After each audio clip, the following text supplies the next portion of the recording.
What's going on, guys? Welcome to the Fantasy Addiction Network. Thank you for joining me on this wonderful Tuesday night.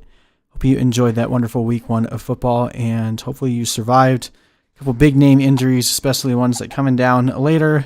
Got some weird news as well with players that potentially being traded or looking to ask for a trade, so we'll talk about them in their respective teams, but wanted to just do this video each and every single week and preface this with, in season-long leagues, your typical leagues that you play with friends, family, and the like, the best way that you can actually gain an edge and try to build that dominant team is in trades. And like waiver wire is important, lineup is important, draft is important. There's four legs to every table though. And the one that seems to get neglected the most, people get this most tepid and scared about, is trading. But trading is truly the one way that you can actually turn a situation around. I mean, I had a league last year where I started out with Juju and Connor as my first two picks. Obviously, neither of those turned out very well over the course of the season, but I was able to turn that around and turn it into a team that won the championship. And why? Well, played the waiver wire well, but also through trades. And trades are where you can play all your chips in the table, go all in on certain things. And, the point of fantasy football is never to try to finish second. To try to finish first or finish last. Like, either is fine. I'd rather finish last than be like third or fourth. So, when you're looking at potential to move though, some of the biggest panic moments happen with people in week one after their guys that they drafted really high come out and don't look like they thought they were going to in week one. This is a great opportunity to capitalize on panic, capitalize on fear, and let's go through and talk about who some of those guys are. We're going to go game by game, just recap the stats a little bit for those of you that didn't get a chance to check everything out, and talk to you a bit about what we saw in these games that should lead you to what we can anticipate going forward. We'll go pretty quickly through these, but I do want to go through each game because there's some notes from every game. So obviously the first game, Texans and Chiefs. This one was pretty straightforward. The Chiefs were who we thought they were. Sammy Watkins is obviously the one guy that stands out the most on the stat line, going 7 receptions for 82 yards and a score. Now, last year, Sammy Watkins did this to us in the first week, and Tyreek Hill was actually hurt in that game, so Sammy Watkins turned into a really big trade target for a lot of people after week one, and then he completely bombed the rest of the year. Now, I would be remiss to not point out that Sammy Watkins has actually been pretty good since the playoffs last year, and this was a continuation of that. So, am I buying Sammy Watkins? The answer is no. But I'm also not actively trying to sell him because no one's going to pay anything for him unless you find someone in your league that sees what Sammy Watkins did and is actually trying to give you good value for him. There's really no benefit in you just trading him for nothing. So hang on to him. If you don't have him, I'm not trying to acquire him because I don't believe him. There's a lot of players like this that just seem to blow up week one when people are underprepared, and then as the season goes on, they go back into the shadows where they usually live. So Sammy Watkins is not someone I'm going after, but again, he's more of a hold for me rather than an immediate sell unless you can get value. If he has another good week, then you could probably sell him for a pretty decent amount because at that point you're going to have way more believers if he can do it 2 weeks in a row. But I still think eventually you'll see the cream rise to the crop here. Clyde Edwards-Helaire will get more targets. Travis Kelce will be involved. Tyreek Hill will have more than 6 targets weekly. So eventually Sammy Watkins is going to go back to the fourth option on this team,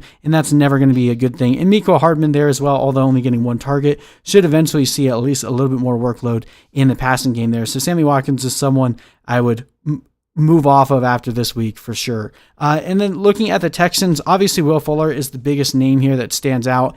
10 targets, 8 receptions for 112 yards. And this is pretty much what we preached and knew from the very beginning. If Will Fuller is out there and plays 16 games, he's going to be a value in drafts. He's going to be a value where he is right now. And you can probably still acquire him at a value because people know his injury history. That being said, we've already seen what happened with James Conner, a guy that we knew would be really valuable if he could stay healthy, but we figured that he wouldn't.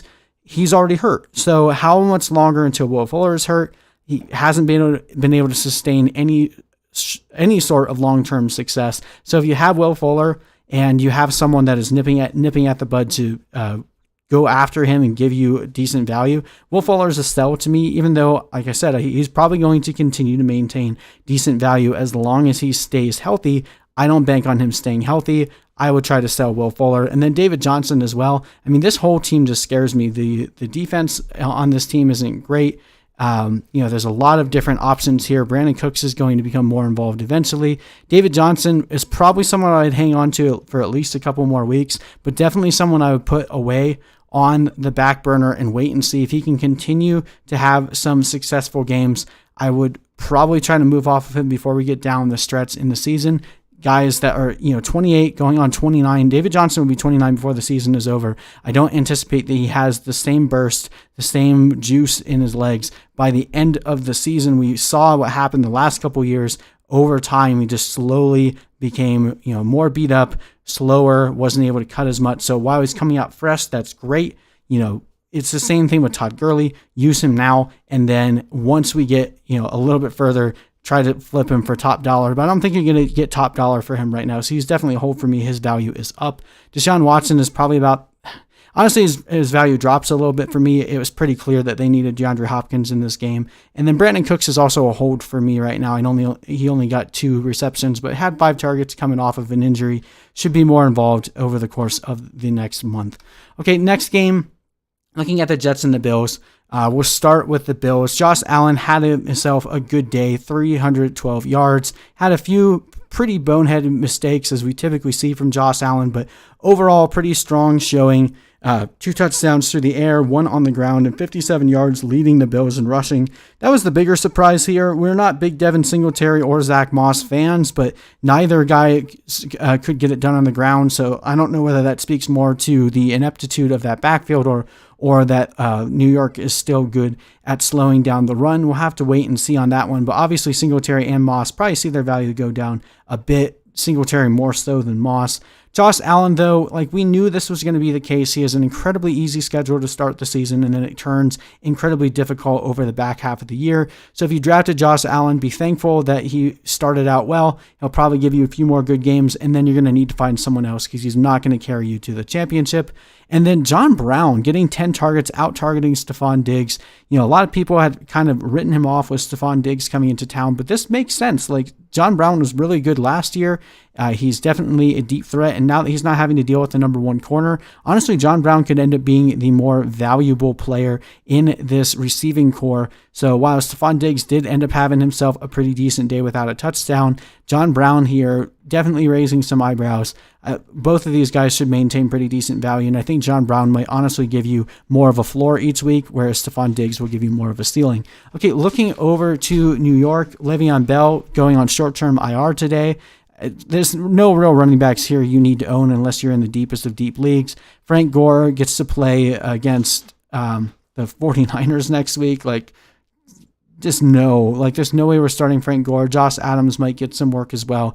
Possibly, see some usage in the passing game, which might give him, deep league flex value. But this is a gross situation for that running back core. Le'Veon Bell, not someone I'm actively looking to buy low on either, unless you can get him for absolute pennies. If someone drops him, of course I'd pick him up, but missing 3 weeks is going to be a bit rough.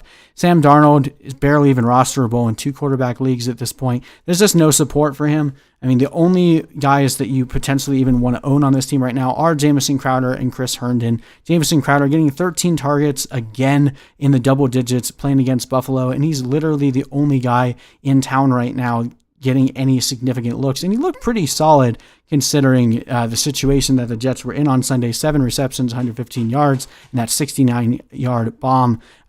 Really good game for Jamison Crowder, and will probably continue to maintain decent floor and decent ceiling as long as he remains pretty much the only option there in the slot. So like him going forward. And then Chris Herndon, although not a great fantasy day, 6 for 37 on 7 targets, was obviously the second most valuable asset in the passing game. This team is going to be losing and coming from behind a lot, so Jamison Crowder and Chris Herndon should continue to eat in the passing game.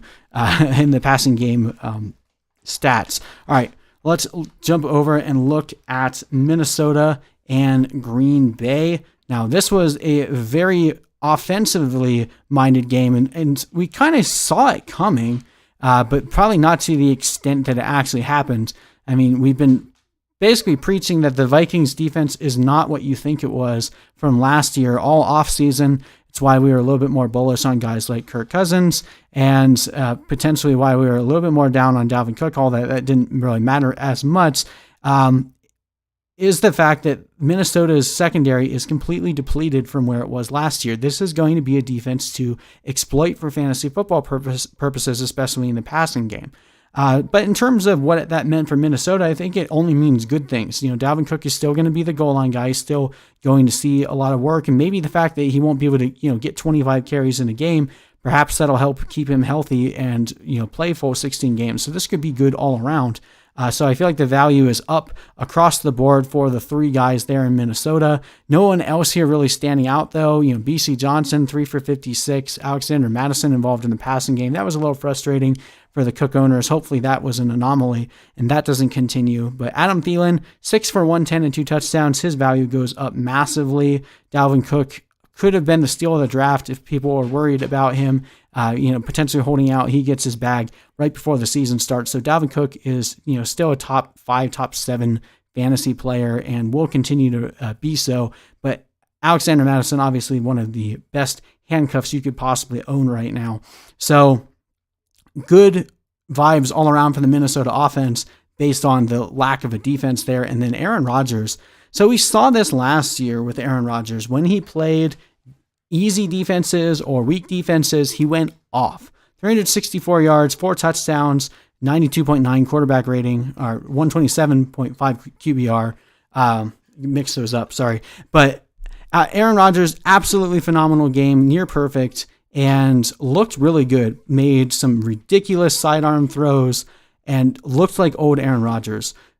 I'm still not buying it. Aaron Rodgers is definitely a sell for me in season-long leagues. If you can find someone that's like, darn it, I knew it, Aaron Rodgers is going to be great. If you can sell Aaron Rodgers for top dollar right now and flip him for, assets in harder to reach positions, running back, receiver, I would definitely do that. I don't foresee Aaron Rodgers continuing this level of success every single week. He should have another good game next week playing against Detroit. So if you can't find any buyers this week, just wait until next week. But quarterbacks can be pretty difficult to trade for sure. Aaron Jones, definitely still looking like himself. 16 carries, 66 yards, and a touchdown. Also had 4 receptions for 10 yards on the day. Could have been a little bit better. Had one goal line touchdown that looked like a touchdown, ended up getting called back. So could have had a better day there. But Aaron Jones seeing over 60% of the workload here. I mean, that's what you were hoping for if you drafted Aaron Jones early, that he wouldn't cede too much of the work to Jamal Williams or A.J. Dillon.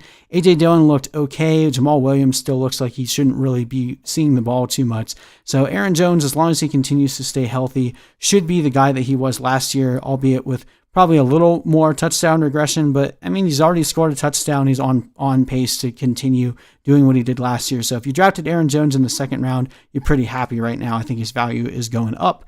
And then Devontae Adams, he was our number 1 receiver. Now, pour one out for Michael Thomas, obviously getting news that his ankle sprain is going to keep him out for a few weeks. That is a bummer.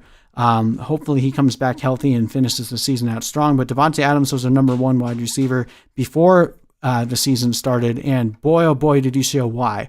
We've been touting for a while that he's going to see over 200 targets this year, and at this point, he's on pace to far exceed that. Now, I don't think he's going to get 17 targets every single week, but 10, 12, I think that's most certainly in his range of outcomes. 14 receptions on 156 yards and 2 scores. He even had a touchdown that he dropped. He could have had 3 touchdowns in this game. And then Marcus Valdes-Scantling looking pretty decent out there. 4 for 96. Allen Lazard, 4 for 63, both of them with the score. I'm not going after either of those guys. They're pretty much just one-offs for me. This was more of a product of the Vikings passing defense being pretty bad. Devontae Adams is still going to be the only real guy with fantasy value here, but it's nice to know that MVS and Allen Lazard at least look decent enough to keep the defenses honest and not have to sell out completely to stop Devontae. All right, let's jump over to Miami and New England. Looking first at Miami, this was a pretty putrid game, and we kind of expected this. New England did have a lot of people opt out in the offseason, but I didn't imagine that it was going to impact their defense too much. Last year, New England had a stifling defense all around, and we expected it to be more of the same this year, as it was. Ryan Fitzpatrick also as well looking to try to get Tua on the field as quickly as possible. 3 interceptions, no touchdowns on the day. As we said in our waiver wire show, if you're in a 2-quarterback league, you should be rostering Tua at this point because it's not looking like Ryan Fitzpatrick is going to be here for very long. We'll give him another week or so, but if he continues playing like this, Tua will be on the field very soon. Now, this running back situation got incredibly murky over the course of the last week. Everyone was drafting Jordan Howard and Matt Breida. Jordan Howard is the 9th most paid running back in the league right now, and he only had 7 yards on 8 carries. Absolutely abysmal. He did get the goal line carry and he got the touchdown, which basically just means that there really isn't any Dolphins running backs that you should be starting right now. Myles Gaskin leading the way with 9 carries and 40 yards. Matt Breida, 5 carries for 22 yards. And really nothing to speak of in the passing game for anyone but Myles Gaskin, 4 catches for 26 yards. But you should not be rostering any of these guys really at this point. I would be comfortable dropping Breida. I'd be comfortable dropping Gaskin. I guess I understand if you want to hold on to Howard just to see if they get into better game scripts. But if their defense isn't able to hold on, their offense can't score any points, Jordan Howard is not going to be seeing too many points, especially because he's basically a 0 in the passing game. So I'd be fine getting rid of any of those guys. Their value is almost 0 at this point. All right, and then the receiving game, Devontae Parker leaves the game early with a hamstring injury. That sucks. Devontae Parker was a massive success story last year, someone that we were happy to see turn things around, and then starts the season out. He was dealing with a hamstring injury before the season started, and then obviously going down in the middle of this game is a reoccurrence of that injury. That's normally a really bad sign. You don't like to see injuries recur. So I don't know how long he'll be out for. There really hasn't been any news at this point on Tuesday. So keep an ear to the ground for that one. But that's bad news for this passing offense in general. Preston Williams wasn't able to do much in Devontae Parker's absence. 7 targets, only 2 catches for 41 yards. Then Mike Gesicki, one of our favorite tight end breakout candidates, only 3 for 30. I'm holding on both of those guys. I think their value drops a little bit, but I'm not looking to just dump them to the waiver wire. Both of them still retain value. Eventually, this offense will figure it out. If they go to Tua, I still believe in Tua long term. So by the end of the season, these guys could still have their value, but it was an unfortunate start after how electric this team looked like last year with Ryan Fitzpatrick. It's pretty much this whole team outside of the running backs is just a hold for me. I'm not trading away Parker, Williams, or Gesicki. I'm comfortable dumping the running backs, and you probably didn't roster Fitzpatrick anyway.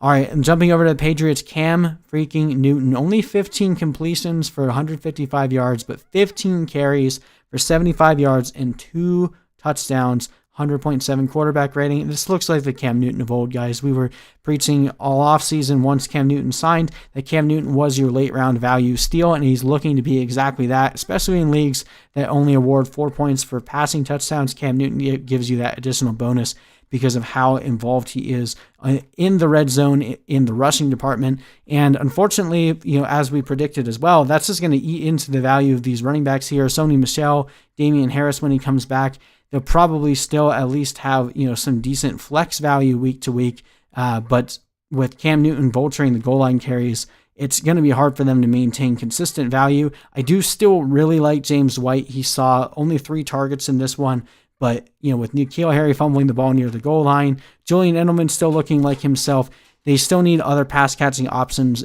on this team. And I think James White, by far, gives them the best opportunity for him to be like the poor man's Christian McCaffrey out of the backfield. So they didn't need to do a lot in this game against Miami. A game against Seattle this week will be a lot more interesting. I still like James White, so he's a hold for me. Julian Edelman is a hold for me, and Cam Newton is obviously a riser. Pretty much everyone else on this team for me is a faller. N'Keal Harry is interesting. I wouldn't drop him if I have him, but he's not someone I'm going out of my way to acquire. If he's on the waiver wire, there's probably someone better that I'm going to go after. He did see 6 targets and caught 5 of them, but that fumble I do think is going to get him in the doghouse pretty quickly with Bill Belichick. All right, let's jump over here and talk Cleveland and Baltimore. We've got a very, very, very different story here. Ravens basically look like they did exactly where they were last year. They just picked right back up. Lamar Jackson going 20 of 25 for 275 yards, 3 touchdowns, also 45 yards on the ground. Lamar Jackson still looks absolutely studly and should at least be in play for the number 1 quarterback, even with Russell Wilson looking as good as he did.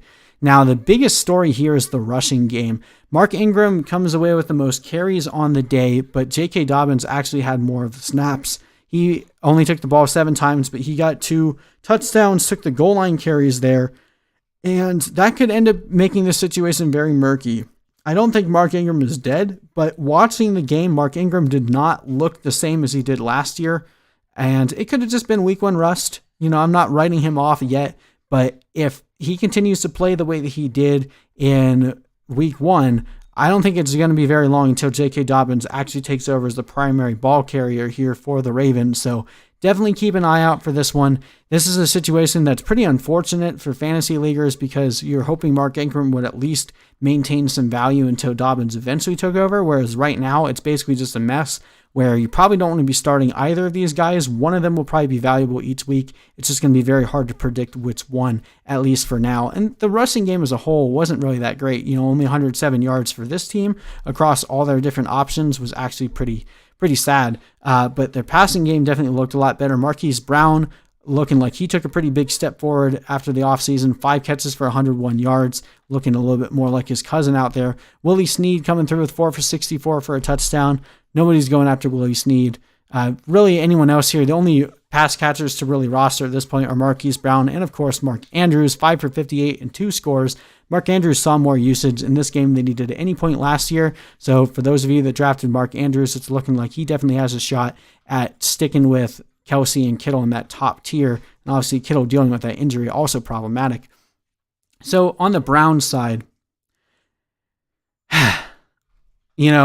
we've been excited for the Browns multiple times, and it seems like every single year they let us down. Now, this was a tough draw week 1, playing against Baltimore. In Baltimore, Baker comes out 21 of 39, 189 yards, a touchdown and an interception. Just not good. Now, we were hoping the offensive line would look better, but he was getting blitzed all day. He was very uncomfortable. You could just tell, throwing 10 times to Odell Beckham, only 3 catches for 22 yards. Jarvis Landry still coming through with an okay day, 6 targets, 5 receptions, 61 yards. David Njoku, the lone bright spot, he's on IR. Looks like his season is done. Austin Hooper, the guy they paid a ton of money for, 2 catches for 15 yards. Just bad all around. Then you look at the running game. Nick Chubb comes out and looks solid. Gives you a 29-yard run in the first quarter. Looking good. 10 carries for 60 yards. Had 1 reception for 6 yards. And then they pretty much just completely abandoned the run by the end of the second quarter. So Nick Chubb got game scripted out. Kareem Hunt also involved early on in the game. He took a goal line carry. So that's a murky situation. 13 carries for 72 yards for Hunt. 4 catches on 9 yards. So if this team is going to get boat raced a lot, that's going to be bad news for Chubb. But I do think people are reading into this just a little too much. And here's why. So for one, I don't expect Cleveland to be this bad every week. I know we keep saying it, and if it keeps happening, I'm just going to have egg on my face. But I have to have faith that Kevin Stefanski is going to at least be better than Kitchens was. And Nick Chubb had a ton of value last year with Freddie Kitchens commanding this team. They're not going to play Baltimore every week. They're not going to play Pittsburgh every week. They have a pretty easy schedule outside of those 4 games, and I know that's a decent chunk of the year, but let them get a little bit of, run under their feet. Let them play some easier matchups. They get Cincinnati this week, who did not look very good against the Chargers this week. So this is a rebound game. Basically what I'm saying is you're probably not rostering Baker Mayfield. For me, Kareem Hunt and Nick Chubb are holds. I still want to see how the situation works out in a good game script game. I want to see what that touch division looks like before I nominate who is the better guy here. Kareem Hunt looked really good, so his value probably went up a little bit, but I'm still holding on Chubb. I'm not selling low on him. If you drafted him, you knew that this was going to be a tough draw week 1, so let's just wait it out and see what happens. He still got 60 yards on 10 carries, and he was the number 1 rated runner last year. Give him a chance. Let's see what this team can do. Odell Beckham is the biggest name here. Obviously, his value dropping rapidly. Now there's rumors of Odell Beckham potentially being shopped on the traded market again. I feel like that comes up like every 5 weeks. There's always rumors of Odell Beckham potentially being traded, but it might be true this time. So I don't really know whether that would help or hurt this offense at this point, but Baker is just forcing the ball to him and never getting him in stride, missing him on deep balls. Odell had a few drops in this game as well. It was just bad. It was bad all around. So if you own Odell, it's pretty close to panic time, but at this point, you can't really sell him because you're not going to get anywhere near value because everybody's panicking on him. Wait and see what happens against Cincinnati. Let's see. Hopefully he does what he did for us last year in week 2 where he played a decent or crappy defense with the Jets and went off. If he does, that might be your last window to move off of Odell. And then Jarvis, putting up 5 catches for 61 yards, still being that solid guy, even though he was playing a limited role dealing with that hip injury. So, if you have Jarvis Landry, hang on to him, especially if Odell Beckham ends up getting traded. Jarvis is going to be a value. But yeah, this is pretty much just a wait, hold, and pray situation all around. So let me pause real quick and answer some of you guys' questions. Dude, man, I don't think the Nuggets are going to be able to beat the Lakers, but I'm a Heat fan, so I would absolutely love to see the Heat go to the finals. That was a terrific game against the Celtics tonight. Hopefully they can maintain that. Should I start Kenyon Drake, Nick Chubb, Jonathan Taylor, or J.K. Dobbins? If you can really only start one of those guys, you're in a really good spot, and I'd like to look at the rest of your roster and see where you could potentially trade a few players to make sure that you don't have to deal with that every single time, because that is an insane roster to deal with. I would, without looking at the matchups too closely yet, I would probably start Taylor of all those guys there, but I'd also have Drake pretty close. You can wait on Chubb and you could wait on Dobbins if you only want to start one of those guys. And then there's a trade offer here of Chris Carson. I'm assuming that's Melvin Gordon and Deebo Samuel. And you get Derrick Henry, Nyheim Hines, DeAndre Swift, and Deontay Johnson. Holy frick nuggets. All right, you need to, and I'm giving you permission, you can stop my stream, go accept that trade before the other person realizes what they're doing, and thank me later. Derrick Henry is by far and away the best player there. I haven't gotten to Chris Carson yet, but he's a sell for me. Melvin Gordon has a terrible matchup this week, and overall, I don't necessarily think he's going to continue to increase in value, although he did look okay. Nyheim Hines is definitely someone that I want in my flex. DeAndre Swift, although he may get sacrificed for that drop, should still be getting a decent amount of run there. And then Deontay Johnson had 10 targets in a pass-happy offense for the Steelers. Yes, please. I want that trade 10 times over. Debo is on short-term IR. Like, that is probably the easiest yes for me you'll get for a while. So go do that trade. Chark or Cup, I'm assuming you're talking season long. I would take Chark. Kareem Hunt flex value this week, or is it too risky? I mean, it depends on your roster. I think Kareem Hunt is going to continue to be what he was last year. It's looking like that's the way they plan on using him. Probably give you a 10 to 15 point floor with a 20 point ceiling. So if you have other guys that you think have a better shot at outperforming that, you can bench him. But if you don't, and he was like your running back 3 and you don't have a better option, I think he's a perfect flex play. But if you're starting him on Thursday night, don't start him in your flex. That's just a tip all around. You want to give yourself as much flexibility as possible. So put any players that you start on Thursday night in the starting spot, even if it means like you're putting Derrick Henry in your flex. It doesn't mean anything. Like, they're not going to score less points because they're in the flex. It just gives you the option to pivot off of somebody if they catch like a late week injury, basically like Kenny Golladay or Cortland Sutton last week. If you had started Will Fuller in your flex and you had Golladay or Sutton, it meant that you had to replace them with a receiver rather than being able to pivot onto a running back or a tight end. So just a tip there for you. Okay. Let's jump over and talk about one of the more exciting games on the week, the Colts and the Jaguars. Now, we'll start with the Jaguars, eking this game out, actually getting a win here. Very surprising, but I guess it shouldn't have been, just knowing what we know, or we should have known about Gardner Minshew. The guy's a baller. 19 of 20, only 1 incompletion on the day, 173 yards and 3 touchdowns, 142.3 quarterback rating. Absolutely phenomenal. 5 carries for 19 yards on the ground as well. And Gardner Minshew is going to be a guy that you can probably just snag off your waiver wire for free.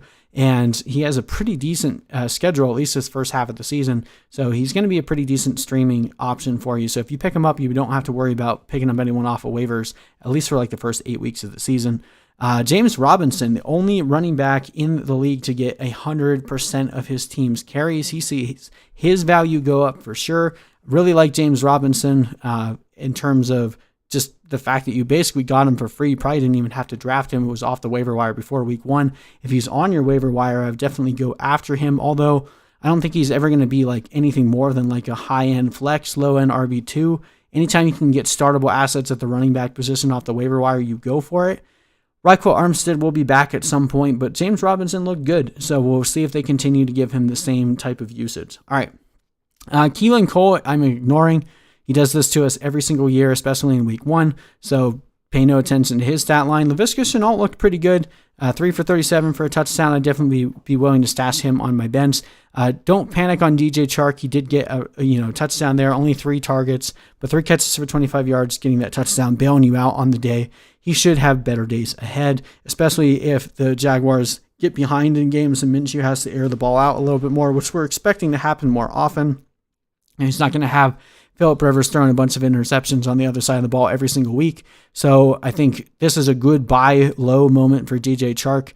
To me, his value is a hold if you have him, and go buy him if the person that currently manages him is freaking out. Okay, and then jumping over to the Colts, lots and lots and lots of interesting stories here. So Philip Rivers, probably not a guy you really need to roster, but he does add value to the other guys here. Nyheim Hines, my goodness, 8 catches for 45 yards and a touchdown, also 7 carries for 28 yards and a touchdown. A lot of that was done before Marlon Mack's injury, so Nyheim Hines is basically playing the Austin Eckler role, which was something that we had projected was a potential, but we didn't know if Nyheim Hines was going to be athletic enough to actually be able to maintain that. It looks like he is. We'll see if he's actually able to stay healthy for the whole year and be able to maintain that role consistently. But if Nyheim Hines is on your waiver wire, for me, he's the number 1 pickup in PPR leagues. Outside of PPR, you can make an argument for Malcolm Brown or Benny Snell, but in full point per reception leagues, Nyheim Hines is going to see a ton of targets in this offense, especially with Marlon Mack now hurt. And Jonathan Taylor, obviously, or arguably, is the number 1 riser on the week. With Marlon Mack, pour one out for him, tearing his Achilles in week 1. Jonathan Taylor was someone that we expected would eventually beat Marlon Mack out just based on his athleticism and his playmaking ability alone. But that was obviously short-term in terms of like how long we thought that would take. With Marlon Mack out of the way now, Jonathan Taylor is now clear, wheels up, top 10 running back rest of the way. And even though he didn't do too much on the ground, 9 carries for 22 yards, when he had the ball, he looked electric. And he had 6 catches on 6 targets for 67 yards. Everyone's that, was complaining that Jonathan Taylor wasn't a pass catching back in college. Well, for one, he was. That's a misnomer for sure, but he showed us on Sunday the potential, and playing with Philip Rivers, the guy who targets running backs out of the backfield more than any other quarterback in the league, even more than Drew Brees, can definitely maintain both Nyheim Hines and Jonathan Taylor, giving them value. I do think Nyheim Hines will continue to out-target Jonathan Taylor, but as long as Jonathan Taylor is getting 3-4 targets a game and getting the majority of the carries, he's just going to keep getting better. This is a really good offensive line. They were a little sloppy on Sunday, but let them continue to gel, continue to grow. By the end of the year, Jonathan Taylor is going to be on a ton of championship teams. It's what we said in our My Guys video. We just didn't know it was going to come out this way. But Jonathan Taylor is looking to be everything that we were hoping he would be. If you don't have him, go buy him right now. Hope that the person that owns him isn't as savvy as you and is thinking that they're selling high on Jonathan Taylor. Go buy him. There's a lot of guys I'd be willing to trade away to acquire Jonathan Taylor. And the last guy I really want to talk about here is Paris Campbell, someone that we were touting all offseason. Absolutely loved Paris Campbell. He was our favorite round 12 beyond pick this entire offseason. Drafted him over and over again in best ball, over and over again in season long. And the reason why was because he profiled closest to a guy like Keenan Allen, someone that Philip Rivers really likes to throw to. He loves his slot receiver. So with Hilton playing the X and Michael Pittman and Zach Pascal playing the Z, that left Paris Campbell to play nearly 100% of snaps. He had 9 targets, tied with T.Y. Hilton on the day, but 6 for 71. And he had one throw that could have very easily come down for like another 20, 30-yard touchdown. So Paris Campbell, absolute steal in drafts if you drafted him. If he's on your waiver wire, he is my number one priority pickup at the receiver position. He looked everything that we were hoping he would be. And as long as he maintains health, I think he's going to be the number one receiver in this offense, even above T.Y. Hilton. Absolute value in the waivers this week. Got to go after Paris Campbell. All right, this was a depressing game between Washington and Philadelphia. Philadelphia comes out hot and then complete tale of two halves, looks absolutely abysmal in the second half. So Carson Wentz, 8 sacks, 24 completions, 270 yards, 2 touchdowns, and 2 INTs. He did not look comfortable in the second half by any means. Dallas Goedert getting the majority of the targets here, 8 for 101. So if you drafted Dallas Goedert and started him, kudos to you. He's going to be a number one pickup for tight ends on the waiver this week. Zach Ertz still had 7 targets, but only 3 catches for 18 yards. I think he'll bounce back. Ertz and Goddard, they do this a lot where they bounce back and forth each week. So I'm not sure if this is the end of Zach Ertz. I think he'll continue to maintain just as much value. But, seeing Dallas Goedert get all that work is definitely a little bit concerning. Jalen Reagor is definitely a buy for me right now. He had another bomb that Carson Wentz just missed him on, but he hit that nice 55-yarder where if Wentz would have hit him in stride, it would have been like a 70-yard touchdown. And Jalen Reagor was playing limited, coming back off of that shoulder injury. So as he gets more acclimated into this offense, Jalen Reagor's value is only going to go up. Deshaun Jackson, I fell for it. I was out on him all offseason like a week before with Jalen Reagor's injury. I got back in, and that was a dumb idea. Jalen Reagor has always been the receiver to own in this offense, and pretty much everyone else to me is either a sell or a drop. In terms of the running game, with Boston Scott leaving the game early, Corey Clement has still been banged up. I mean, at this point, if Miles Sanders isn't back this week, maybe Jason Huntley is going to end up being the guy. He's decently athletic, although, he's bounced around a bit between a few teams. So I don't know if there is a running option here until Sanders is back. Hopefully Sanders is back this week. I still think Sanders has really decent value, and hopefully Lane Taylor is back on the offensive line as well. But pretty much a downgrade situation all around for the Eagles with the exception of Goddard and Reagor. Okay, looking over at Washington, Dwayne Haskins looked pretty bad for their first half, and he had an okay second half, but if he continues playing the way that he did on Sunday, we may actually see Alex Smith again on the football field pretty soon. 17 for 31, 178 yards, no interceptions in this one, but under 200 yards, not a good day. The running game was as annoying as we had unfortunately assumed it might be. We were hoping maybe Antonio Gibson would see the majority of the work there, but Peyton Barber getting 17 carries, only averaging 1.7 yards, but getting the 2 touchdowns on the goal line. This is probably just going to be another one of those you have to wait and see situations. Like Antonio Gibson's value is going to go down. And honestly, this is a buying moment for Antonio Gibson if you believe in him, which, you should, because he has the same athletic profile of a guy like Jonathan Taylor, even though he doesn't have the same production from college. He's playing on a team around a bunch of scrubs around him and should eventually see the majority of the work. Had that 20-yard long run, averaging 4 yards per carry, and did get 2 catches for 8 yards. A little bit involved, just nowhere near what you were hoping for. And Philadelphia has a really good rush defense still. That's kind of been their thing for a while now. So I think this is a good buy low moment on Antonio Gibson. No one else in the running back game here is anyone that's even worth rostering, not even Bryce Love. And then in terms of the receiving game, Terry McLaurin, same thing as DJ Chark. I'm not worried about him. He had a down week. If you can buy him low on the fact that he didn't blow up against the Eagles like people were hoping that he would, he's definitely a buy low for me. Steven Sims disappointed me, only 3 for 50. That to me was a lot less than we were hoping for. Looked okay, but if he's only going to get 3 targets every week, you're not going to be able to play him. So he's probably an okay drop unless you have a pretty deep bench. Logan Thomas is the interesting story here, leading his team in targets with 8, 4 for 37 and a touchdown in this one. Tight ends are very hard to come by, and Logan Thomas, to me, was someone that definitely fit the bill and the profile of someone that could be this year's Darren Waller, and I definitely think that could be the case. So if Dallas Goedert isn't out there on waivers, Logan Thomas is my number one target at the tight end position, just to see if he continues to maintain that target share, because there's really not any other competition there. I really think that Logan Thomas can continue to maintain his value, and you might be able to get him for pretty cheap off the waivers if your league mates aren't paying attention to what happened. Okay, and then I believe this is the last early game that we're talking about here. We got the Bears and the Lions. Such a stupid game. Like, watching it, I knew the outcome when I went back and rewatched every play, and I was like, how? Like, when does this change? Because like with 3 minutes to go, the Lions were still up by 10. I'm like, what? At what point does this change? And then Mitchell Trubisky just gets two really nice passes, and gets them right back into this game. Obviously, that interception that Matthew Stafford threw at the very end was very painful to watch as well. Bears come back in, make it look like Mitch Trubisky had a decent day. Finishes with 242 yards and 3 touchdowns. But, I mean, prior to like less than 4 minutes to go in the game, he was like less than 200 yards and only 1 touchdown. Completely saved his day. But I'm not reading into it too much. David Montgomery looked okay.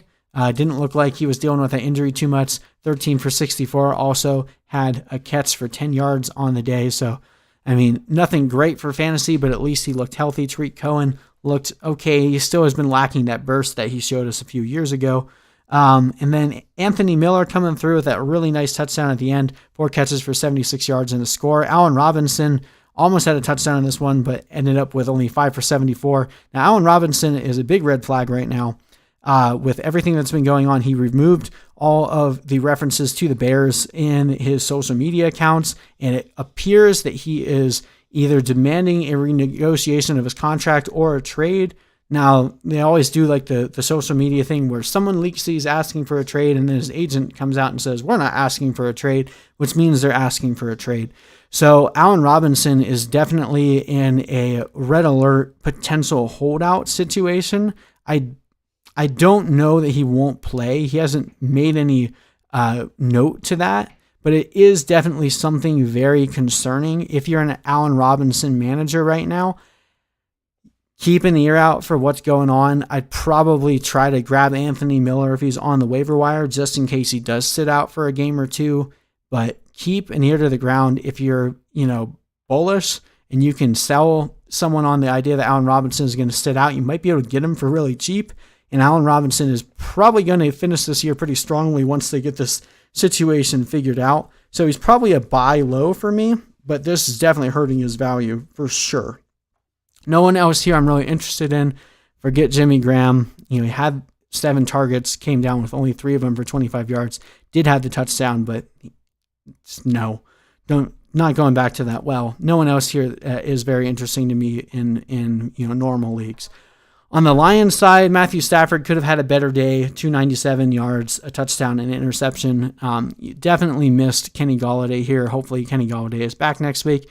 The running game is the most interesting part. Adrian Peterson looked pretty good. 14 carries for 93 yards and a long of 21. Also had 3 catches for 21 yards. So, Adrian Peterson has turned himself into a decent flex play, but then DeAndre Swift was the guy that was getting the goal line carries, which made no sense when you saw how Adrian Peterson was running. He had 3 carries for 8 yards and a touchdown, and then he also had 3 catches for 15 yards, 5 targets, but one of those targets was the potential game-winning score where he was wide open, had the ball right on his hands, and he just had a concentration drop right at the very end and lost the Lions the game. So knowing what I know about Matt Patricia, probably not going to go well for DeAndre Swift for a while. So while it was looking like he was going to be a riser, to me, at this point, he's probably a little bit of a faller until we see that Matt Patricia would trust him again. So that was a bit of a disappointing season opener for DeAndre Swift. Now, TJ Hawkinson, definitely a riser here, 5 for 56 and a touchdown.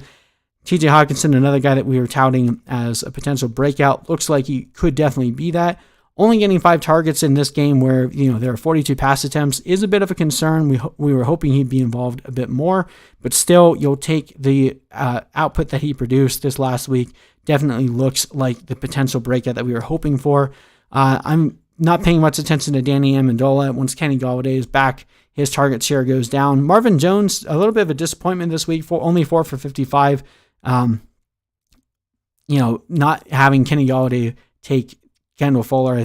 I think definitely hurt him this week. Although he was playing pretty well, just wasn't able to come down with a touchdown on the day. Marvin Jones is probably a hold for me. I'm not really dropping him too much. And then Quintez Cephas is interesting. Getting 10 targets is always going to raise an eyebrow. The rookie there for the Lions, only 3 for 43 on the day. But someone you want to keep in year out for, probably don't need to roster him, but just pay attention to his usage over the course of the next week or so.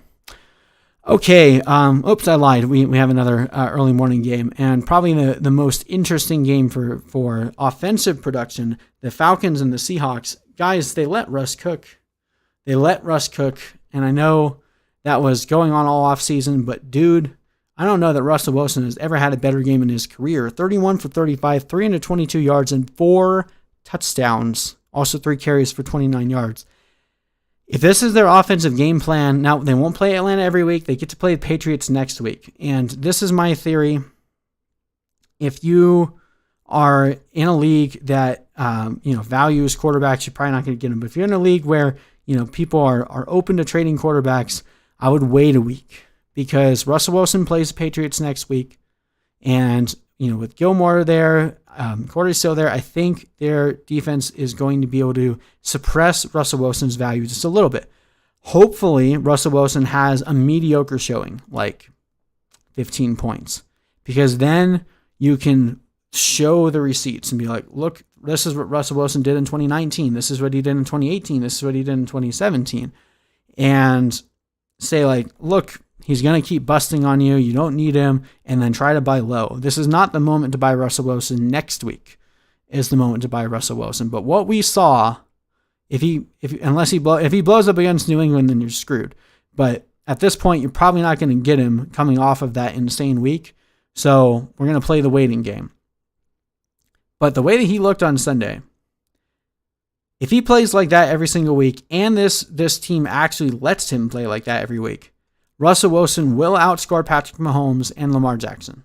And I don't know that it's particularly close.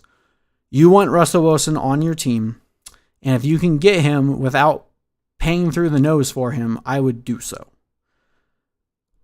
As for Chris Carson, I'm concerned. He had a great game, 6 catches for 45 yards and 2 touchdowns, but only 6 carries and 21 yards.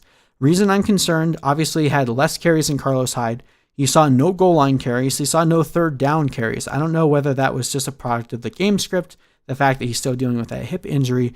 But overall, I am concerned for Chris Carson long term. So if you have Chris Carson, you can sell him high. I would do so based on the way that this team is looking to spread the ball around between their different running backs. Those 6 catches were definitely promising, but they were all, behind the line of scrimmage or short screen passes that really went for a lot more than they should have. And I think that was more incumbent on the Atlanta passing defense being bad than anything else. So I don't expect Carson to be that involved in the pass game every week. And if he's splitting this many carries, especially goal line carries with Carlos Hyde, I'm not excited about that. Tyler Lockett, everything that we thought he would be, his value goes up. And then DK Metcalf coming through with a really good day, even though he dropped 2 passes and had 1 really nice pass on a busted coverage.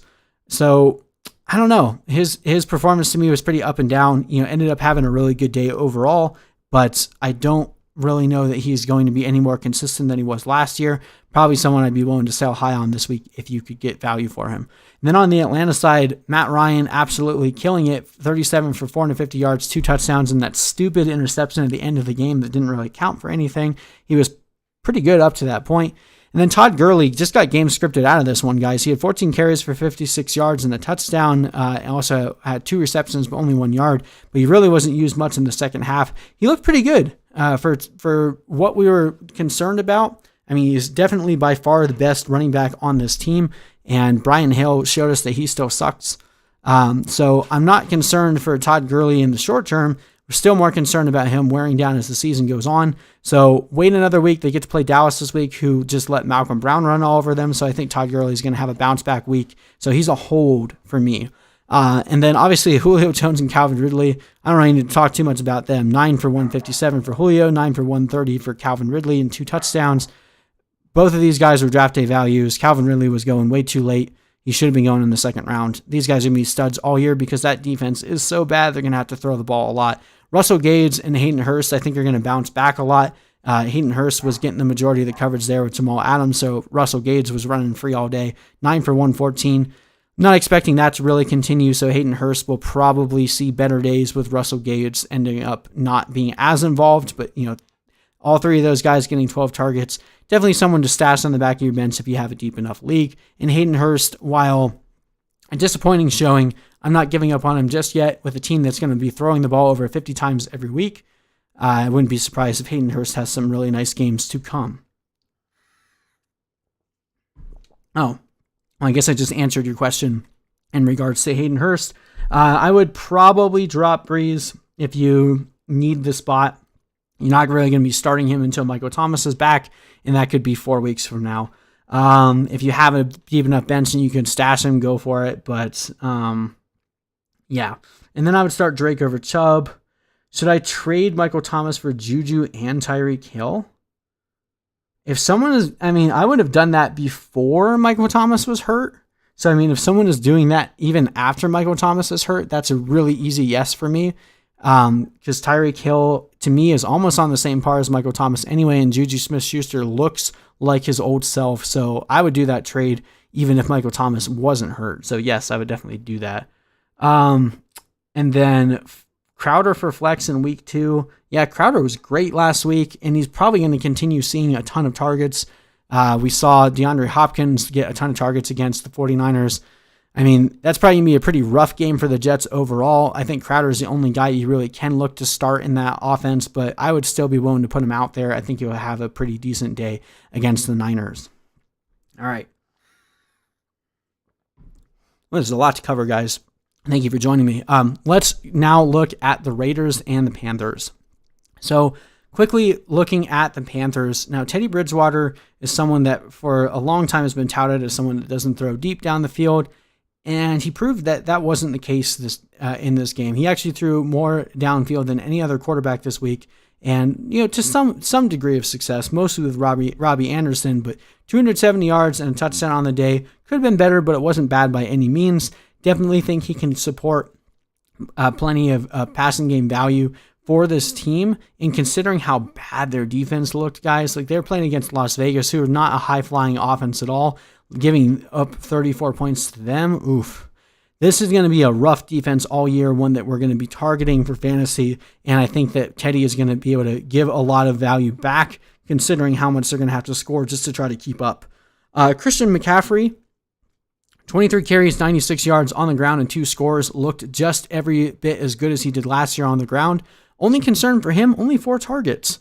We'll see if that trend continues, but if he's only going to see 4 or 5 targets a week, that definitely brings his ceiling down a bit. Still definitely the number 1 running back in my eyes, but that would definitely make him closer to the pedestrian standard running back 1 overall that we're used to seeing, not what he was last year where he was over 150 points greater than the running back 2. So definitely a note to keep there. DJ Moore for me is an absolute hold.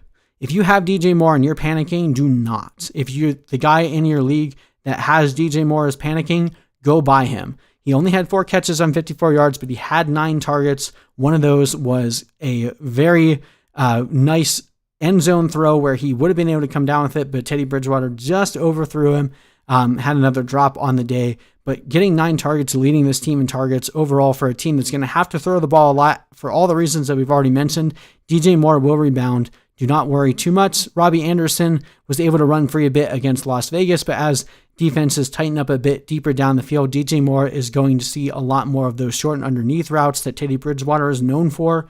Just wait on this one, guys. Trust me on it.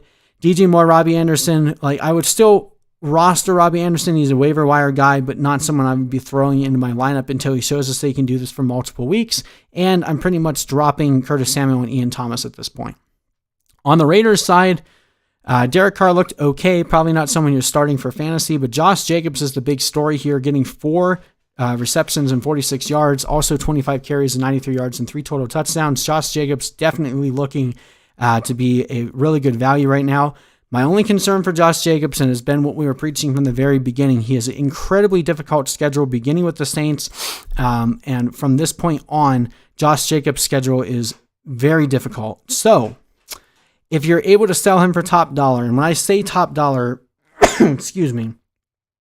I mean, can you trade Josh Jacobs for Clyde Edwards-Helaire? Can you trade him for Saquon Barkley? Can you trade him for Dalvin Cook?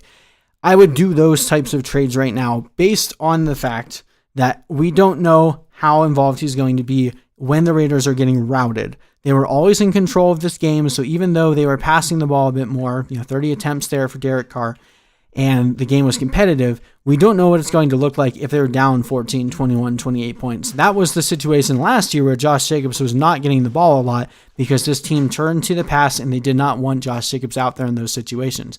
I think he's going to be out there a little bit more this year than he was last year because they trust him more in the pass game, but will he maintain the same ceiling each week? No. Will he maintain the same floor? That is the question. If he does well against the Saints next week, then I'm not as worried about him. But if he ends up, coming out with a low-scoring game against the Saints, you have a lot more games like that on the slate coming up immediately, and I'd be very worried. So if you can sell him for top dollar right now, I would. Henry Ruggs looked to be the best receiver here. We'll see if he can come back from that injury that took him out of the game for some time. Darren Waller still leading the team in targets, only 6 for 45. And this is kind of what we were worried about with Darren Waller. There's so many other options now with Renfro and Ruggs and Jacobs involved in the backfield, and they added Aguilar, they added Bryan Edwards and Jason Witten. Darren Waller is not going to see the same type of target share that he did, and if he's not scoring touchdowns, he's going to be disappointing for you, but he still gives you a decent floor, so probably someone we're going to continue to start. All right, let's see. Eckler, Mixon, David Johnson, and Miles Sanders, full PPR. Which two should I start? Well, first of all, if Miles Sanders is healthy, I would probably go Mixon and Sanders. David Johnson has a pretty tough matchup this week, and I don't recall who Eckler plays. Check my rankings. I'll be posting them tomorrow. I haven't gotten through all of the matchups yet, looking at the lines to figure out where I'm ranking everyone. So check back on my website. You can click the link in the description or go to fantasyaddictionnetwork.com and get access to my full rankings for questions like that. We'll get to Michael Thomas here in a second. And then we're doing Gurley for Marquise Brown, player for player. You have Mixon, Barkley, and Ronald Jones. I feel like you could probably get more for Gurley if you wait and end up seeing what Gurley can do this week against the Cowboys. You might be able to get more for him, but I do like Marquise Brown a lot. So if your wide receivers are a bit murky, I mean, it's not a bad trade. I feel like that's a decent value for Todd Gurley, but overall, I think you could probably get more. So I'd probably wait personally. Okay, let's go through these last games pretty quickly. I know I'm running a little long here. Joe Burrow looked decent, but the Bengals themselves looked pretty bad. Joe Mixon, 19 carries for 69 yards. Don't panic on him yet. Yes, he didn't get the passing game involvement that we were hoping for, but this was also a tough game against the Chargers. Plays the Browns this week. Should be a get-right game for Mixon. Do not sell. I would hold him. AJ Green, 5 for 51. It was a decent game for him. We'll just have to see Joe Burrow get a little bit more comfortable. But Tyler Boyd is a buy for me for sure, getting 5 targets in the second half of the game, and knowing what we know from training camp, Joe Burrow is targeting Tyler Boyd a lot. The Chargers have one of the better slot corners in the league, so I think Tyler Boyd is a definite buy for me. Do not panic on him, and if the person in your league is selling him for bottom barrel prices, I would go after him. No one else on this team is really worth rostering. On the Los Angeles side, this is close to panic mode for Austin Eckler, but not quite yet. You're not going to sell for 50 cents on the dollar. Only 1 target was absolutely scary, considering the majority of his fantasy value comes from the passing game. But just wait it out. I do think they'll get him more involved. They have a pretty decent coaching staff there. They're not going to be stupid about this. And 84 yards on the ground was still decent. Joshua Kelly looks really good. A definite waiver wire pickup there. Keenan Allen, I'm freaking out. I'm just being honest with you. I was worried because Tyrod Taylor has never maintained a high-end receiver for fantasy on his team, and I don't really know that Justin Herbert is going to help too much, so Keenan Allen is definitely scaring me right now. Hunter Henry, I mean, he's going to be a low ceiling, decent floor tight end every week, is exactly what you drafted him to be. And then Mike Williams, guy is a baller, but probably someone that I don't consider consistent enough to roster. So Keenan Allen is someone that He's one of the few players that I'd probably actually sell low on. If you can find someone that knows what Keenan Allen has done in the past and you can at least come close to the value that you're able to get for him, like if you could trade Keenan Allen for Marquise Brown, if you could trade Keenan Allen for, trying to think other guys in that range, maybe, I don't think I'd go down to Michael Gallup, but, guys around where you were trading him, Terry McLaurin, DJ Chark, if you could trade Keenan Allen for one of those guys 1-for-1, do it in a heartbeat. I'm very nervous for the the workload he's going to get. 8 targets, yes, but Tyrod Taylor is just not the guy you want throwing the ball to maintain fantasy value. I talked about Allen Robinson a little bit already, AJ. Concerning overall, but I don't think it's going to prevent him from getting on the field. But definitely try to roster Anthony Miller just in case if he's on your waiver wire. Don't go out of your way to trade for him. But there's definitely the potential that Allen Robinson does not finish the season as a Bear. Whether that's good or bad, it's hard to know. If he goes to the 49ers, it's good. If he goes to the Jets, it's bad. So anything could happen at this point. Okay. Am I dropping Boster Scott even as a Miles Sanders owner in standard scoring? I mean, probably if he's hurt. I haven't heard any reports yet as to how hurt he actually is. If he's, healthy enough to play this week, I probably would still hang on to him. Hopefully Sanders is back this week, but, a name you might want to keep an eye out for is Jason Huntley. And we talked about him a bit earlier. He might be the only healthy running back for the Eagles heading into this week. So, just before I guess you have to choose this week because of the waivers. So, depending on how short your bench is, I think it's okay, especially in the standard scoring, because Boston Scott is always more like a PPR guy. So do it if you have to. Okay, let's speed through these ones because I'm taking way too long here. 49ers, Raheem Mostert, to me, is a sell. Still is only going to continue seeing about 50-60% of the carries here, or of the running back touches overall. 15 carries was great, 56 yards, and then obviously having that huge game in the passing game, like four catches for 95 yards, and that 76-yarder was a massive win for you if you had Raheem Mostert. Jerick McKinnon looked good. Tevin Coleman didn't play much because of the smoke. Doesn't look like they're ever going to commit to one single guy. If you think that you found a gem in Raheem Mostert, you're probably going to be right 8 weeks out of the year, and the other 8 weeks out of the year, you're probably going to be disappointed that you started him. So if you can sell Raheem Mostert high right now, I would most certainly do that. Jerick McKinnon is someone we're wavering. And then George Kittle, that knee injury looked scary. I really hope that it's not too bad. We don't really know the severity yet, but Brandon Ayuk is someone I'd be going after in waivers this week, and everyone else at this point, other than Deebo Samuel, is probably someone that isn't even worth rostering. And then, my goodness, Arizona, I had not considered that DeAndre Hopkins had his value being suppressed by Bill O'Brien, but that is apparently what happened. 14 for 151 yards, absolutely crazy week for DeAndre Hopkins. His value is now skyrocketed back into the elite of the wide receivers, and someone that if you have him, you're holding him. I wouldn't sell him. Kyler Murray, absolutely wonderful week. 230 yards, a touchdown, 1 INT, but had 91 yards on the ground. That is what you wanted to see. We wanted to see if Kyler Murray could take that Konami code step forward and be closer to Lamar Jackson. It's looked like he's going to be able to do that. Kenyon Drake, a little bit more of a disappointment, did get the touchdown on the day, but only 60 yards and wasn't involved at all in the passing game. 2 catches for 5 yards. Chase Edmonds with the passing touchdown there. So we'll monitor that situation. Definitely not, too panicked yet because this looks like it's going to be a really good offense, but Kenyon Drake might end up being a buy low if you believe that he'll continue to see more of the workload going forward. Okay, Tampa Bay and New Orleans. Tampa Bay looked bad, but I think that's more of a product of New Orleans defense being really good. So Tom Brady, we're in a holding pattern for pretty much everyone across the board here. Not selling Chris Godwin, 6 for 79 in a bad game. You'll take that floor. And then Mike Evans, bailed you out with that touchdown in the last quarter that didn't even help them, but Mike Evans might continue to be hurt, so he's a concern at this point. All the values across the board are dropping here, but we'll wait and see what they look like this week playing an easier opponent. I believe they play the Texans this week, so that should be a much better day. OJ Howard looks like he's going to end up being a better tight end here between him and Gronk, so he's someone to target on waivers, 4 for 36. Scotty Miller might end up being the Edelman here for Brady. but probably not someone I'm putting a lot of capital into. Ronald Jones looked pretty decent. Leonard Fournette really didn't do much, 5 for 5, averaging 1 yard per carry. Ronald Jones, 17 for 66, and then also had 2 catches for 16 yards. Should probably have a pretty decent game against the Texans this week.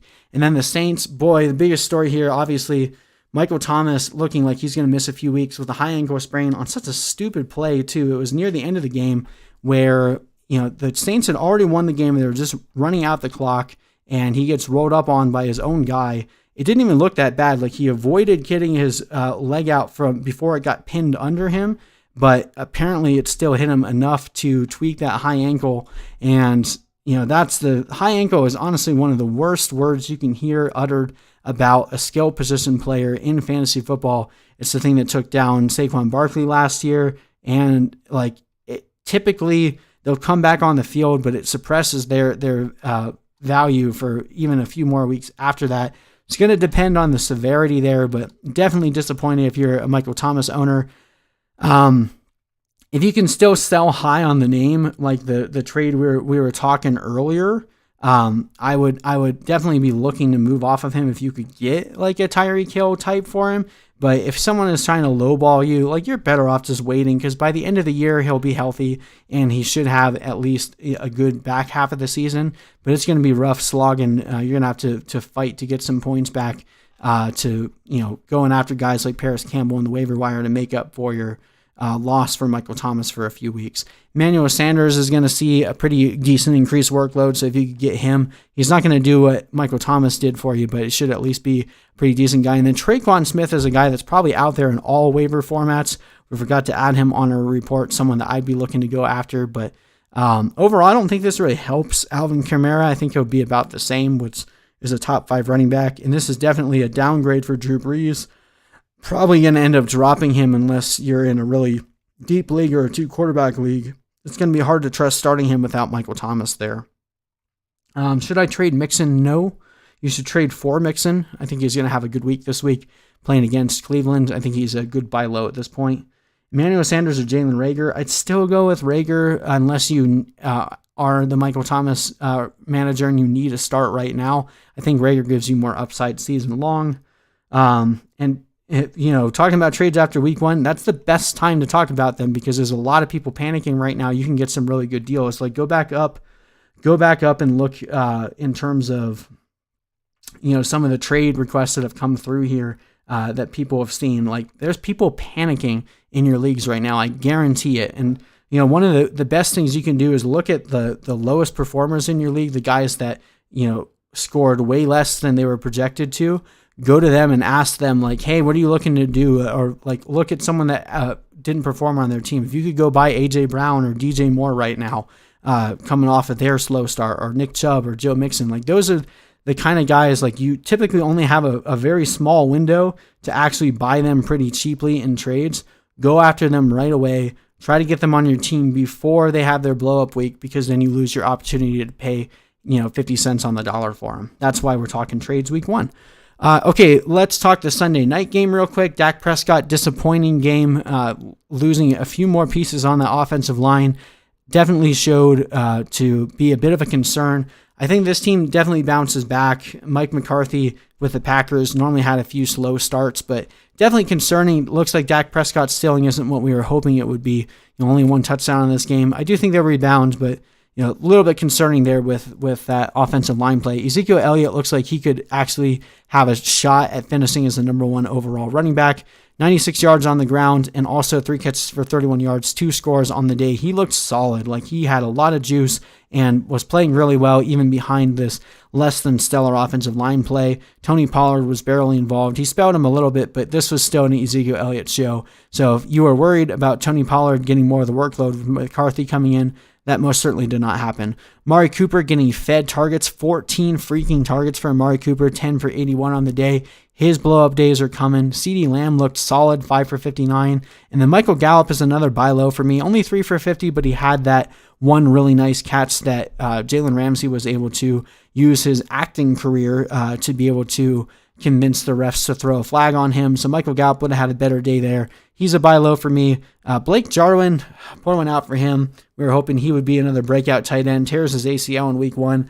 That is bad for the tight ends here because Dalton Schultz is terrible. If the Cowboys don't trade for a tight end, there's not going to be any tight ends worth rostering for fantasy purposes here. Maybe they'll trade for Jason Witten again. Who knows? And then the Rams, Jared Goff, not too great. 275, no touchdowns and 1 interception. This was way more about the running game here. Malcolm Brown getting it done. 18 carries for 79 yards. Cam Akers looking look like a rookie. 14 carries for 39 yards. It definitely sees his value drop a little bit, but I do think that Cam Akers will eventually take over in that backfield there. Malcolm Brown is a decent waiver wire pickup, but not someone I would expect to be like this for 16 games. Seeing him involved in the passing game, though, was definitely something that was interesting. 3 catches for 31 yards. Someone you definitely want to roster, especially if you're the Cam Akers owner. Robert Woods was exactly what we thought he would be. 6 catches for 105 yards. His value goes up, and we warned you about Cooper Kupp. The way that this offense wanted to be more run-centric, more 2 tight end-centric, and more focused around Robert Woods than Tyler Higbee, Cooper Kupp was going to suffer as a result, and we saw that this game.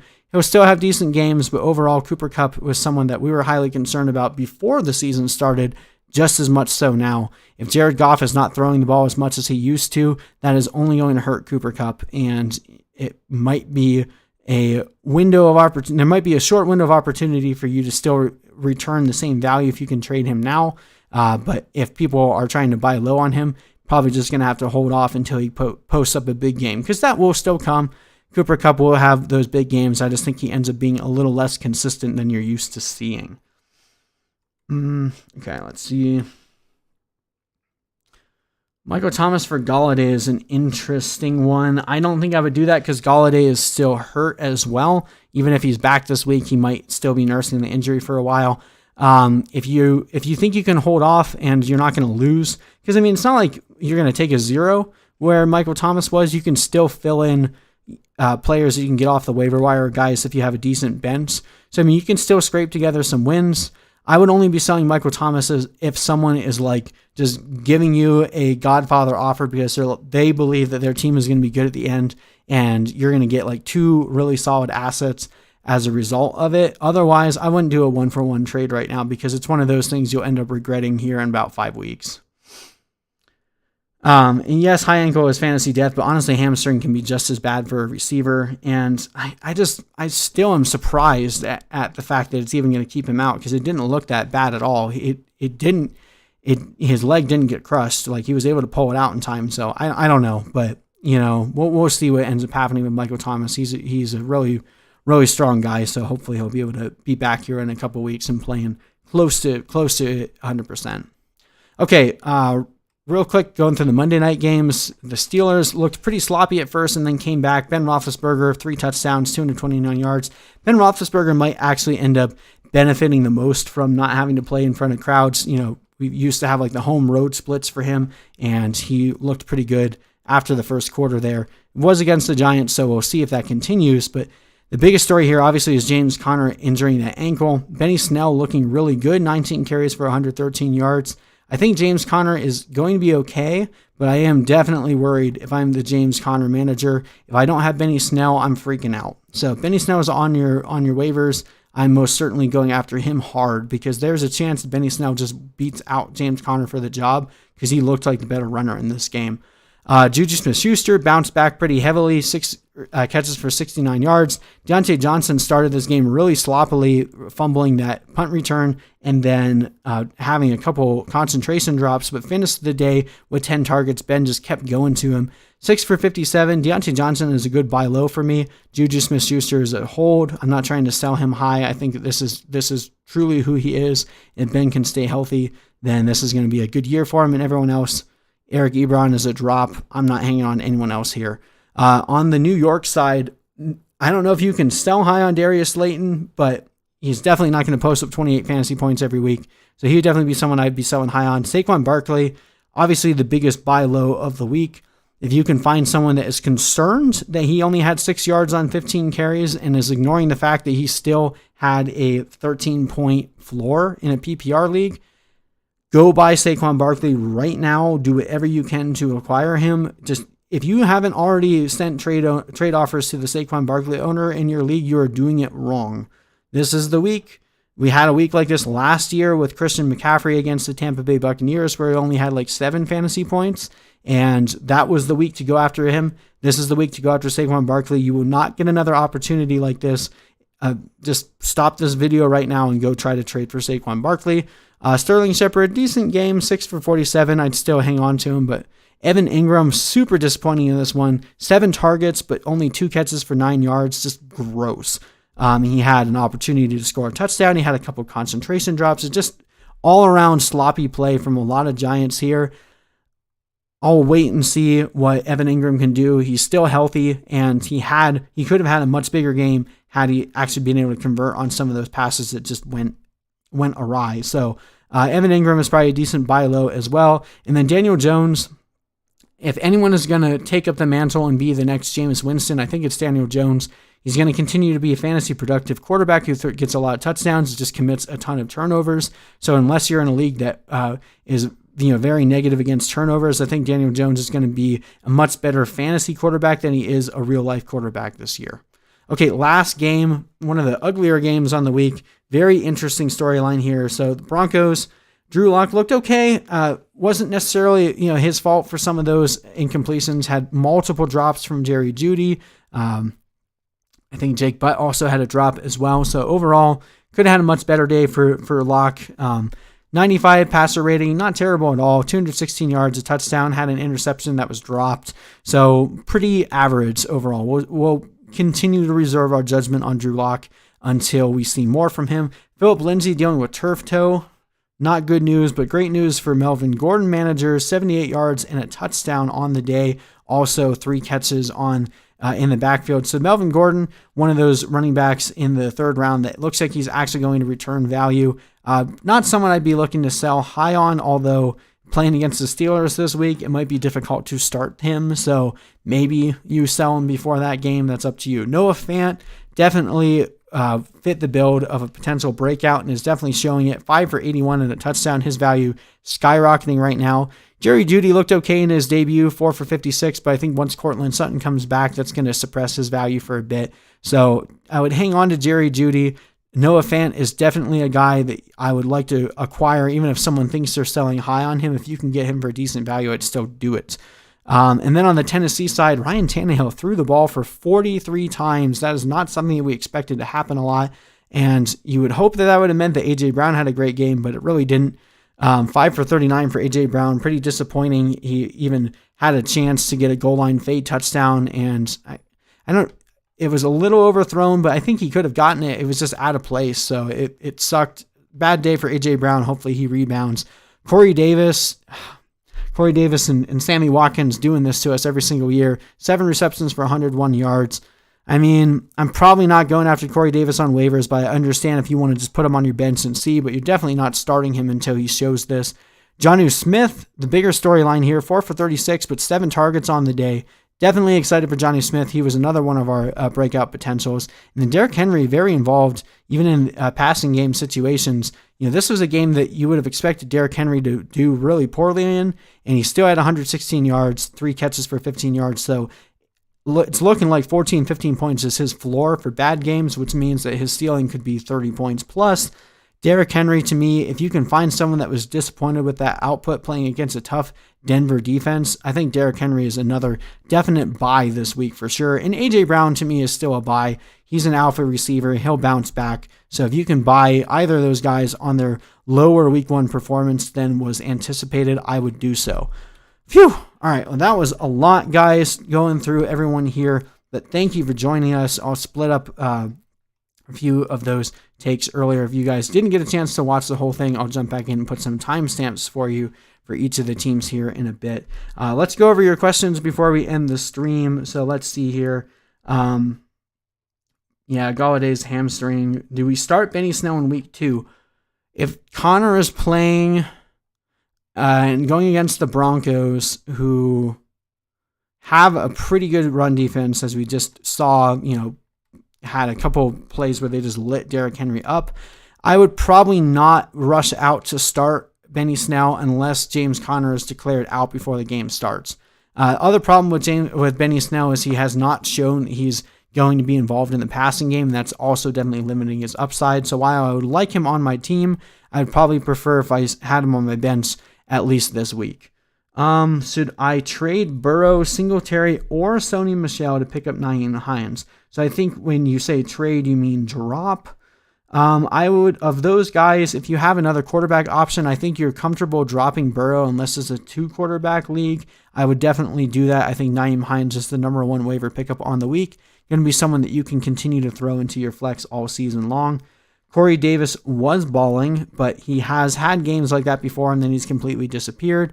I feel like we've gotten burned enough that we need to see it a few times before we truly believe it.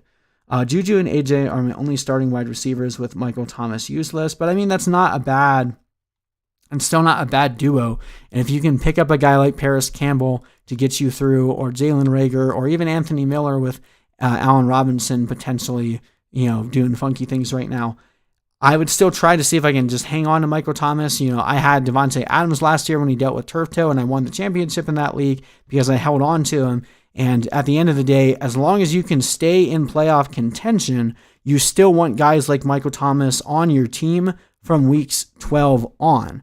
So unless you're worried, if you own Michael Thomas and you're looking at your team, you're like, I have 0% chance at cobbling together anything to win a Super Bowl, that would be the only reason I'd be looking to trade him right now. Otherwise, I would be looking to trade for Michael Thomas. Yes, he's dealing with a high ankle sprain. He'll probably see a few weeks that his production is a little bit lower. But even by the end of the season last year, Saquon Barkley was putting up 40-point games. So it will turn around for Michael Thomas at some point in this year over the back half of the season. And those are the more important games anyway because you're playing the playoffs. So this is a moment where you go buy low on Michael Thomas. Do not sell low on him. Should I trade Kupp now? Depends what you're going to get for him. I don't like Kupp as much this year. The way that offensive philosophy has been shifting, it was moving away from Kupp being the main centerpiece of that offense. As long as Robert Woods and Tyler Higbee are healthy, I think that's going to be a problem for Kupp to have consistent fantasy output, although I do think he'll still have some blow-up games. If you can get value for him, if you can trade him for Tyler Lockett, I would do that. Marquise Brown, I would do that. Otherwise, probably just going to hold and wait until he has a blow-up game and then try to sell high.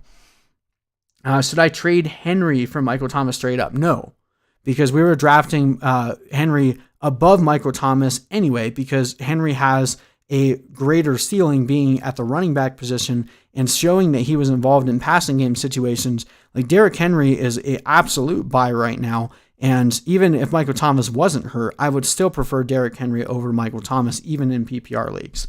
Considering this because my other running backs are JT and Chubb, like you're fine. Just play all three of those guys. Michael Thomas are like, if you have Derrick Henry and Jonathan Taylor and Nick Chubb, like let's hope that Nick Chubb gets back to what he was doing last year. But even with Derrick Henry and Jonathan Taylor as your 1 and 2 running backs, you're going to have one of the best running back cores in the league. And to me, that's scarier because you can find guys like Paris Campbell on the waiver wires at wide receiver. You can't find guys like Derrick Henry almost ever on the waiver wire. So I would not trade Derrick Henry for Michael Thomas, even if he was healthy.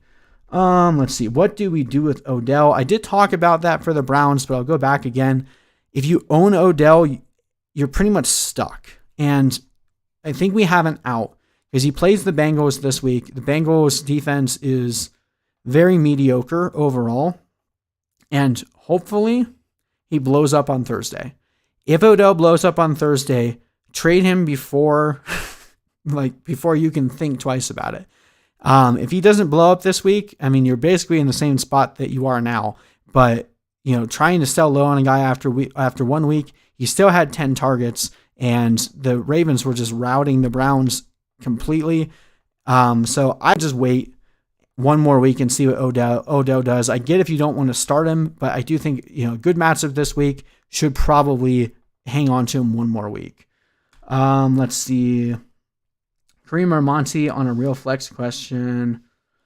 Probably Kareem. If we're talking PPR, I would go Kareem Hunt. I think he gives you more PPR value. If this is a standard or a half point, then I might be more tempted to go Montgomery. I like Joshua Kelly a lot. Not someone I'm starting by any means, but I would go after him in waivers. Put 5-10% of your fab bid down on him. Do not drop Odell Beckham. Like even if you tried to trade him right now, you could at least get something for him. It wouldn't be anything near what you paid for. But dropping a player with the name of Odell Beckham there's just no value to it. Just sell him to someone who would give you anything for it.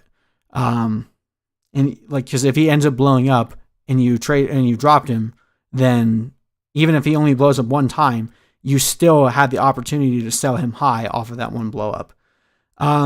Back to Mixon. I've had a few people ask me about that. I would trade for Mixon, not trade away Mixon. Traded Thielen from Michael Thomas. What do you think? I had that question asked, and it's an interesting one that I think at the end of the year will probably look better for you than the person that got Adam Thielen. But only do that if you have a strong enough roster to be able to withstand losing Thielen and taking on someone that isn't going to be good for like 5-6 weeks. And what is my strategy in trading for Michael Thomas? Basically look at your roster, look at the guys that overperformed in week 1 and try to see if you can use one of them as like a shiny object to trade for Michael Thomas. Someone that, like, if you look at your roster in 5 weeks, you're not going to hate yourself for losing. Like, I wouldn't turn around and trade like Julio Jones for Michael Thomas, but if you had, I'm trying to think of a good example. I mean, I doubt someone would do like Jamison Crowder and a running back for Michael Thomas, but I mean, like, some of these are really decent, questions here where we're talking about, like, would you trade Kenny Golladay for Michael Thomas? Would you trade Adam Thielen for Michael Thomas? Those are all trades that are hard to do right now. And you might even be able to wait a week or two to do it, especially like with a guy like Adam Thielen, who still has a few decent matchups left. And that's also a strategy too. Like, if you want to hang on for like a week or two, because it looks like Michael Thomas will be out for a few weeks, let that owner sweat a little bit more. Like, oh, shoot, like, I got Michael Thomas, he's just rotting on my bench, especially if you have a league that not many people are doing active trades. The only risk that you run there is that someone else buys low on Michael Thomas, but each week that Michael Thomas doesn't play, his price goes down just a little bit more.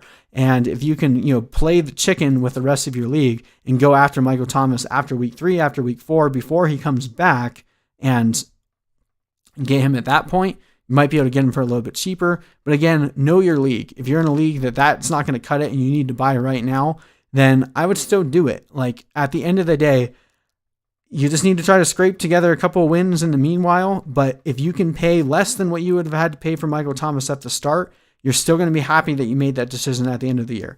Just like last year, we were advising that you trade for Devontae Adams even with turf toe, because what did he do towards the end of the season? He was an absolute baller, and he won a lot of people championships. Michael Thomas is going to do the same thing. So if you can still put together a decent starting lineup to be competitive each week, having Michael Thomas just waiting in the wings is going to give you a boost that makes you an unfair opponent in the playoffs. And those are the kind of trades that I love making. They're ballsy, they're risky, and they're ones that win you leagues.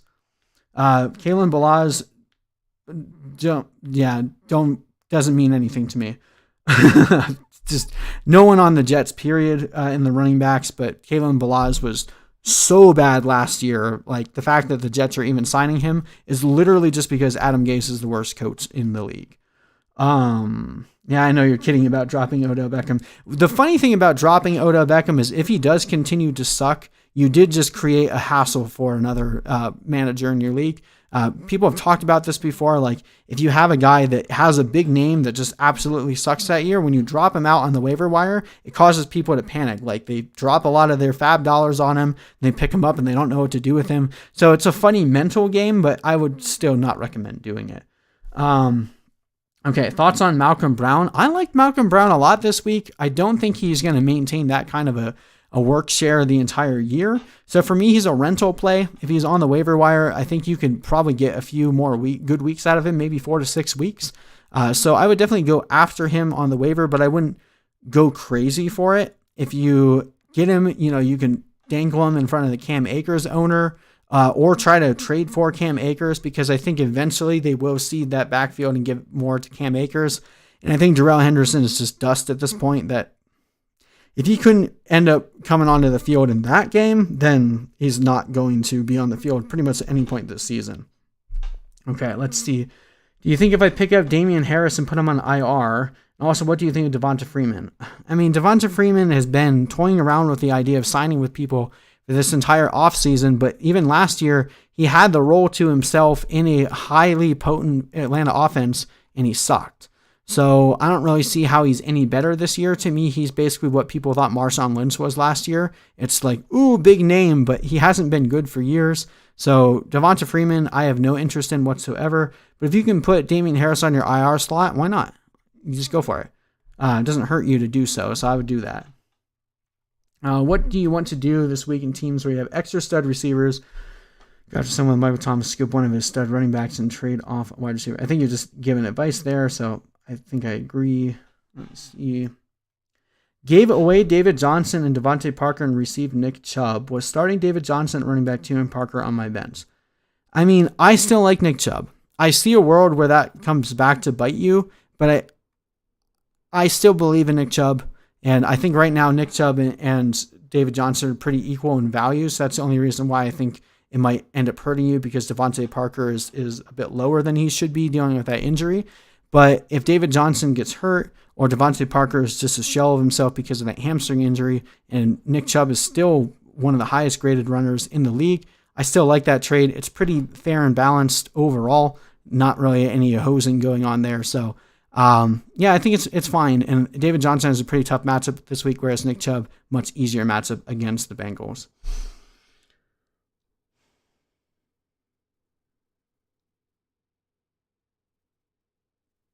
Yeah, I mean, really just if you have Michael Thomas, you're probably going to hold.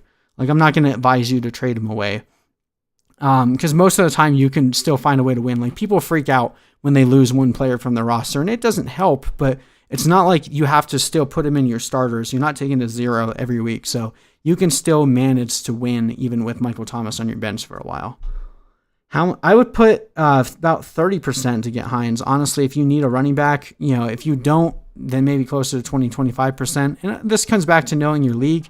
If your league is like heavy waiver bidders, then you might need to do more than that. If they're normally pretty skittish and they only put like $10-15 on people, maybe you can get by with like 20%. But I would be sad. Like, that's always a question I ask myself when we're talking about like fab bidding, is when you wake up in the morning and you check your phone and it says the waivers have processed. Imagine yourself, like, sit there and just imagine what would happen in the morning if you wake up and that player is not on your team and you didn't bid enough and someone outbid you. Are you happy? Are you disappointed? Are you like upset? And with Nyheim Hines, the fact that he could truly be this year's Austin Eckler, I would be upset.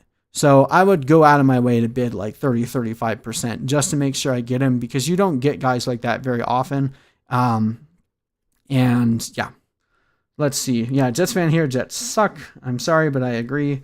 How do you feel about holding on to Fournette? You have to hang on to him. Ronald Jones looked okay. We weren't expecting Fournette to do anything the first couple of weeks anyway. Give it a few more weeks unless you absolutely need the roster spot, but I would just wait at this point. The talk about Miami running backs is that you don't want to own any of them right now. Let's see. And Jordan Howard I would even be comfortable dropping Jordan Howard at this point, but I understand if you want to wait just a little bit. Brian Flores did this exact same thing to us last year. He had 4 or 5 running backs involved every single week. No one ever saw a decent amount of carries, and week in, week out, it was impossible to try to project who was going to actually get them. Jordan Howard looked terrible on Sunday, didn't even have 10 yards on the ground. He's a nothing in the passing game. He did have the touchdown. That was literally the only thing that gave him any value this last week.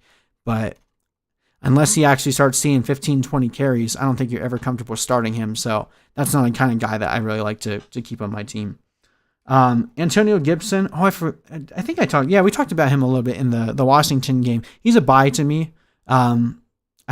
He definitely outplayed Peyton Barber, and while he'll probably not be someone that you can really comfortably start for a couple of weeks, he has that Miles Sanders look to him from last year where, first couple of weeks he's not going to be involved enough, but by the end of the season could be the main running back there. And, they're just taking their time with the rookie. But if you can get Antonio Gibson for like way cheaper than you would have had to pay on draft day for him, I would go after him. Which defense would you play? Baltimore versus Houston or the Saints versus the Raiders?